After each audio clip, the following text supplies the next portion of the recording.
No one knew that I was a sex addict until the company's team building exercise. I had forgotten to bring my medicine along for that night and was assigned to a tent with a male colleague. I was in tears as I climaxed right before his eyes, and now that there was no turning back, my impulses spiraled further away from control. No one knew that I was a sex addict until the company's team building exercise. I had forgotten to bring my medicine along for that night and was assigned to a tent with a male colleague. I was in tears as I climaxed right before his eyes, and now that there was no turning back, my impulses spiraled further away from control. Due to my addiction, my heart had been pounding the moment the supervisor came and told us we were staying the night at the hot springs. If I even had an instant of skin contact with a man, my libido would flare up in minor cases, and in the worst cases, I would straight up get an orgasm. I had never told anyone because it was just so embarrassing. And when I was younger, I had presumed I'd simply get better once I was an adult.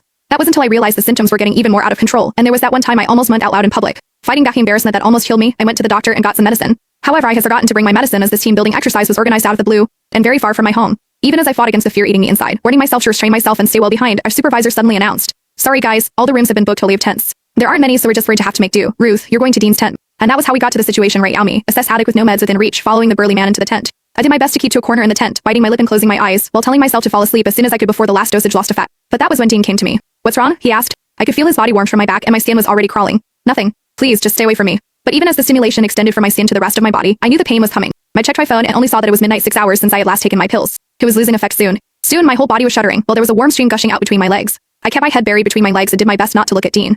People would mock me for being a skank if he noticed my condition, and I couldn't bear to stay in the company at that point. Meanwhile, Miles Hendricks, the other colleague in the tent, was already snoring out loud. I kept clenching my knuckles, my own nails digging into my palm. The pain calmed me somewhat, and I told Dean, "Sorry, I'm not distancing myself, I'm just not feeling well." Never could I have expected Dean to move toward me without another word, reaching out with his large, warm palm and pressing it over my forehead. Even as he held his palm steady, I found myself staring at his chest and nothing else. I could also see that distinct collarbone and chiseled chest under his shirt. I seemed to tighten at the very next second and orgasm amid my embarrassment, and the ensuing moan could barely be stifled. Worst of all, I was trembling even worse after I orgasmed, and Dean could clearly feel me shaking.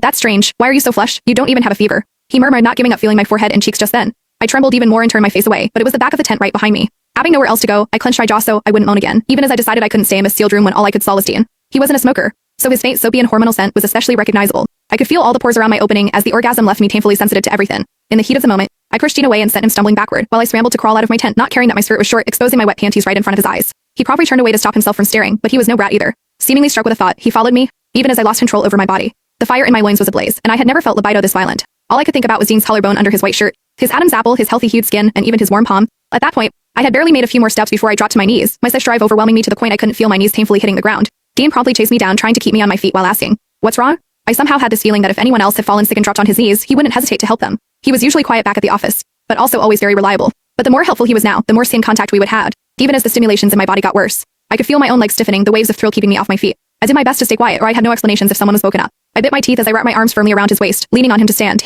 It was the first time I had ever touched a man this intimately, and I didn't care that I was pressing my breasts against him, as I kept inching upward to his chiseled ABS. Even then my mind could almost be blank.